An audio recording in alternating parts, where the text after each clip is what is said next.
Richard Martineau. Plongé dans l'actualité avec des observateurs qui pensent à contre-courant.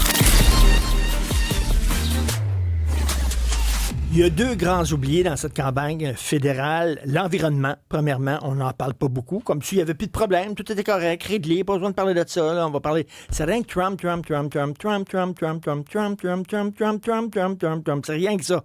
24 heures sur 24, 7 jours par semaine. Le deuxième oublié, si vous l'avez vu, bientôt on va mettre sa photo là, sur les pagnes de lait là, parce qu'on le recherche partout. C'est le Québec. C'est le Québec. On n'en parle pas. C'est vraiment bizarre. On va en discuter avec Pierre-Luc Briand, acteur musicien qui s'est déjà présenté pour le PQ. Pierre-Luc, salut. Salut. Ben, tu as écrit un texte, justement, qu'on peut lire dans la section Faites la différence du Journal de Montréal. Et écoute, il y a quelques semaines de ça, je parlais avec deux messieurs là, qui ne sont pas connus, là, et c'était des souverainistes convaincus. Okay? Il dit, moi, je suis un souverainiste, mais il dit, là, on met ça de côté. C'est pas le temps de parler de ça. C'est pas le temps de se chicaner avec Ottawa puis tout ça. C'est des vieilles chicanes. Là, la situation est grave. C'est notre pays qui est en danger. Alors là, soudainement, ils sont allés chercher leur chandail rouge puis ont mis ça par-dessus leur T-shirt bleu. Puis maintenant, c'est Team Canada tout le monde. T'en penses quoi, Pierre-Luc? Ben, écoute, sous la base de la menace de Trump de faire du Canada un 51e État, le Canada anglais a eu à se poser de sérieuses questions, puis je pense qu'elles étaient légitimes, ces questions-là. Qui sommes-nous? C'est quoi le fondement de notre État? Qu'est-ce qui nous différencie des États-Unis? Pourquoi on ne serait pas le 51e État? Je sais bien que c'est viscéral qu'ils veulent pas, là. Mais, donc, vous pouvez se baser sur deux fondements. Il y a deux choses qui les différencient des États-Unis, symboliquement. La monarchie britannique. Oui, effectivement. Donc, c'est se baser sur une espèce de symbole vétuste issu d'un autre pays pour qui symbolise ta propre identité. Les Américains ont créé leur pays en se battant. On crée une contre république pour les sortir dehors. Ceux qui ont été sortis dehors ont fondé le Canada, grosso modo. Et puis, la deuxième différence, c'est le Québec. Québec qui a une histoire 4 fois centenaire, qui a des institutions historiques, qui a une histoire complètement incroyable avec des personnages fondateurs qui sont plus grands que nature, qui feraient parler n'importe quel Marvel de ce monde. Quand on pense à un Radisson, à Jeanne Mance, c'est des vies complètement extraordinaires. On a une tradition musicale incroyable, une littérature, une tradition orale. Donc, le Canada a ce choix-là aussi de se tourner vers ce qui fait sa grande différence au monde, c'est le Québec au sein même de cette nation-là. Sauf qu'ils veulent pas. Fait qu'est-ce qui reste après ça? Mais pour répondre à ta question, ils veulent pas se tourner vers le Québec, mais là, pire que ça, c'est le Québec qui dit non. Oui. Occupez-vous pas de nous. Occupez-vous pas de nous. On va se fondre en vous pour que vous nous défendiez, plutôt que de dire, défendons-nous tout seuls. On le sait qu'on l'est pas le 51e État. On le sait pourquoi. On a toutes les raisons du monde de pas l'être. Et c'est assez particulier aussi d'entendre les Canadiens dire, hey, nous autres, notre culture n'est pas comme la culture des Américains, puis on tient à notre souveraineté. Tu dis, tiens, c'est drôle, parce que nous autres, quand on parlait, il faut protéger notre culture, puis il faut protéger notre souveraineté, vous dites, on était une petite tribu dans notre coin, puis vous reprenez notre discours, finalement. Exactement. Comme ils ont pris notre hymne national, finalement, parce que l'hymne national canadien a été... Les Canadiens, à la base, c'était les Français qui naissaient en territoire de Nouvelle-France, c'était les Canadiens. Donc, ils ont pris ce nom-là, ils ont pris l'hymne national. C'est vrai que c'est assez... c'est assez particulier, c'est particulier, oui. Je pense pas qu'il y ait de pendant dans le monde où une majorité a pris le nom de la minorité. Ça doit être assez rare.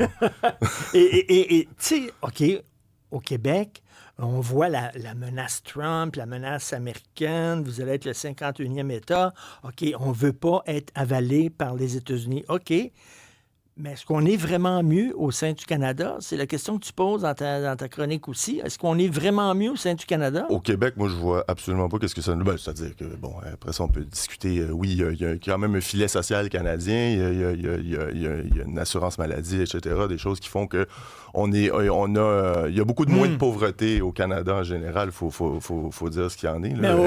Quand on passe de l'Ontario au Canada, là, on voit tout de suite, ça devient scrap complètement aux États-Unis. Puis au Canada, quand même, il y a un entretien minimum des choses. Là. Mais au point de vue de notre culture, par contre. Au point de vue de notre culture, mais à identité. qui ça donne quelque chose d'envie de se faire gérer par quelqu'un d'autre?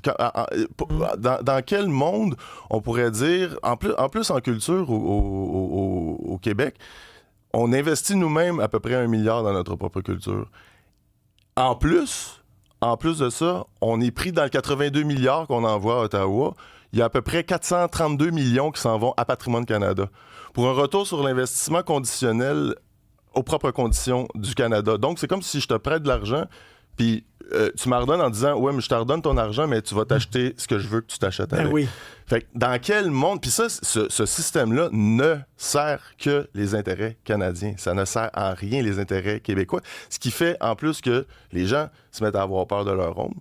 Dans un monde où les artistes vivent souvent sur le seuil de la pauvreté, où le salaire moyen médian des artistes, c'est 17 000 $. Fait que tu vas-tu aller sacrifier $1 de ce 17 000 $-là pour parler, pour faire ce qu'un artiste devrait faire dans la vie, c'est-à-dire parler sur la place publique puis être le reflet de sa société. Les artistes ne peuvent plus faire ça. Ils ont peur de leur ombre, ils ont peur de parler, ils ont peur de démontrer politiquement leur couleur. Ça, c'est n'importe quelle couleur. Moi, je les montre, je suis ouvertement souverainiste, mais je me dis qu'un fédéraliste le fasse. Mais tout le monde reste dans son carcan, puis tout le monde a peur de son ombre. C'est extrêmement difficile en ce moment de mobiliser. Puis je comprends pourquoi, là, j'accuse pas personne de ça, mais on vit dans une espèce de schizophrénie qui fait qu'on doit tout à tout le monde, fait qu'on n'ose plus s'exprimer. As-tu vu, les Canadiens anglais, ils doivent être morts de rire ces temps-ci parce que ça fait longtemps qu'ils veulent dissoudre le Canada, dissoudre le Québec au sein... dissoudre le Québec au sein du Canada. Oui. Mais ils ne réussissaient pas parce qu'on était têtus. Ils veulent dissoudre la seule chose qui les rend différents. C'est quand même incroyable. Ils sont en train quasiment de les réussir ces temps-ci pendant cette campagne-là parce que c'est Trump qui les aide finalement. Quand tu vois qu'il y a même des nationalistes canadiens qui disent « Ben là, c'est des vieilles chicanes, il faut mettre ça de côté. Là. Maintenant, c'est Team Canada, puis on serre les coudes avec Toronto, puis avec Calgary, puis même on va faire passer un oléoduc sur notre territoire parce que la situation est urgente. » Écoute, les Canadiens anglais disent « Wow, merci, M. Trump. » C'est le syndrome. Oui, ça, de toute façon, ça, c'est le projet canadien depuis 1867, depuis la Confédération. Mais c'est drôle, ma blonde me disait, dans le fond, les Québécois, on a le syndrome, pas de Stockholm, on a le syndrome de Munchausen. C'est-à-dire, le syndrome de Munchausen, c'est quand tu maintiens ton enfant dans un état de tu y apprends pas c'est quoi le monde autour, c'est ça. Comme tu le mets dans le sous-sol puis tu dis que c'est dangereux dehors. Fait que l'enfant, il a jamais vu l'extérieur, fait qu'il sait pas comment s'épanouir. Mais il y a rien au monde qui ferait que le peuple québécois ne peut pas s'épanouir comme tous les peuples. Autant au niveau des ressources économiques, mais autant au niveau de notre culture. On a une influence majeure dans le monde. Souvent, quand j'ai fait je vais voir des étudiants pour parler de cinéma, entre autres à cause du film Crazy, qui à chaque maudite année, je suis obligé de parler de ce film-là. Là, c'est le 20e anniversaire. Je m'en vais à Toronto la semaine prochaine pour le 20e anniversaire de Crazy, d'ailleurs. Mais souvent, les étudiants, j'ai déjà rencontré des étudiants anglophones en Ontario qui me disaient « Hey, savez-vous quoi? Nous, on veut apprendre le français parce qu'on veut faire du cinéma québécois.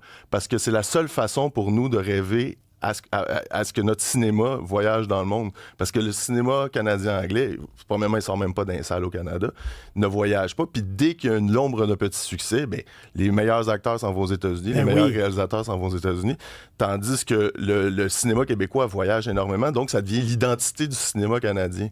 Fait que, tu sais, dans ce cadre-là, en quoi, tu sais, on aide ce pays-là à survivre sans aucune reconnaissance en échange. Et puis, en plus, nous-mêmes, on est contents de ne pas avoir de reconnaissance. Puis on se dit, ben non, mais on va se fondre en vous parce qu'on veut absolument que vous vous sauviez à notre part. En tout cas, c'est une espèce de monde. Non, mais tu sais, c'est révélateur que Carney a fait une publicité avec Mike Myers, qui est un comédien canadien, mais qui vit aux États-Unis depuis des années, qui a fait sa carrière aux États-Unis. Puis tu sais, c'est comme... Il nomme une liste de patentes canadiennes, zéro. Au Québec. Zéro référence au Québec. Et les gens au Canada n'écoutent pas la CBC. CBC, alors qu'au Québec, on écoute Radio-Canada Ben, français, puis ils n'écoutent pas la CBC, ils écoutent des postes américains. Là, non, la CBC, là, j'ai pas les chiffres, là, mais c'est à peu près, l'audimat est à peu près de 6%, là, si je ne m'abuse, je veux pas dire n'importe quoi, au Canada anglais, tandis que c'est à peu près 50% des parts de marché au Québec. Donc, on finance le CBC. Le Radio-Canada finance CBC pour avoir en échange à peu près le 2/3 de moins de budget. Fait que Et là, on dit, oui, mais c'est pas le temps là, de parler d'indépendance parce qu'on est tout petit face aux géants américains. On fera pas le poids. Mais il y en a plein des petits pays qui se débrouillent très bien. Je pense pas que l'Islande tremble devant les États-Unis. Je pense pas que la Norvège tremble devant les États-Unis. Le Danemark, la Suède. Il y en a plein de petits pays qui font leur affaire. Puis de toute façon, si les grands pays, c'est si bon que ça, devenons le 51e État. On va être mieux parce que plus on est gros, mieux on est. Dans cette logique-là, le Canada est trop petit. Ben oui. Non, je trouve ça un peu... Est-ce que tu penses, selon toi, que le grand oublié de la campagne, c'est le Québec, que ça va revenir une fois que la menace Trump va s'atténuer, la poussière va retomber sur toute la guerre tarifaire? Je pense que c'est très circonstanciel ce qui se passe en ce moment. Oui, je pense que là, après, d'ailleurs, on le voit aussi un peu dans les intentions de vote, ça affecte pas vraiment le Parti québécois en ce moment. Non, ça affecte le Bloc, surtout. Oui, je pense au Québec, non. Il y a une espèce de sauve-qui-peut en ce moment. Il y a une haine de Trump qui fait qu'il y a une espèce de fausse valeur refuge, qui n'en est pas une selon moi, mais bon, il paraît que les électeurs ont toujours raison. Qui suis-je pour dire qu'ils n'ont pas raison? C'est dur à dire ça des fois, les électeurs ont toujours raison, mais c'est ça la démocratie. On vit dans une démocratie, mais il faut accepter les conséquences. Ça peut naître une. Mais je pense aussi que, moi, je ne comprends pas pourquoi les Québécois rechigneraient à voter pour un gouvernement minoritaire. Puis là, je veux pas faire de pub pour le Bloc québécois, mais je trouve que le Bloc québécois devient cette valeur refuge-là pour dire, si on a un gouvernement minoritaire, Carney va rentrer de toute façon. Fait que le sauveur, la 8e merveille du monde va rentrer. Puis il va donc bien gérer les finances du Canada, mais nous, au moins, en contrepartie, on va avoir un contre-pouvoir qu'on va pouvoir refuser ce qui nous convient pas là-dedans. Si Carney rentre majoritaire à plat de couture, on n'a plus rien à dire pendant 4 ans. On n'a plus rien à dire. Puis c'est comme si ce que le Parti libéral a fait depuis 10 ans, on oubliait ça. On leur pardonnait, puis on leur donne encore un chèque en blanc. Donnerais-tu un chèque en blanc à quelqu'un qui t'a fourré pendant 10 ans? En tout cas, moi non. Mais si ta blonde, tu l'haïs, mais elle revient avec une nouvelle coiffure. En terminant, Pierre-Luc, pourquoi Crazy, on aime tant ce film-là au Québec? Tu le dis, à chaque année, les gens t'en parlent. Qu'est-ce qu'il y avait dans ce film-là qui est venu nous chercher comme ça? Hey, écoute, j'en viens pas à bout de répondre à cette question-là. Je pense que c'est une représentation... je sais pas, il y a quelque chose qui premièrement, il y a une nostalgie là-dedans, on est très nostalgique au Québec de notre passé. Les parties de sous-sol, là, tu sais. Ouais, d'un temps où il n'y avait pas d'écran. Il y a aussi, je trouve que c'est un reflet de notre ouverture d'esprit. Tu sais, c'est un film quand même sur une sortie de placard, disons-le comme ça. Très difficile, dans une époque où c'était difficile. Ça, j'ai l'impression que ça touche aussi dans, tu sais, on dit souvent que les Québécois, on se fait souvent accuser de tous les mots, de ne pas être ouvert. Mais tu sais, c'est un film sur l'ouverture. Puis c'est un film qui a marqué les esprits, mais d'une façon épouvantable. Et c'est la relation au père aussi. Là. Le père, en même temps, il l'haït puis il l'aime beaucoup. Ouais. C'est comme, tu sais, c'est notre relation avec...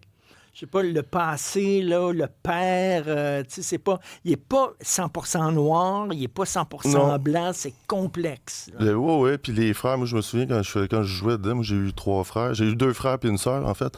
Puis je me souviens, tu sais, il y a une scène où je dis, où mon frère me dit, hey, tu viens de changer de poste, va non changer de poste, puis il me dit, femme, je sais pas quoi. Puis je dis, puis là, faut pas dire ça de nos jours, mais je dis, ta gueule, le fif.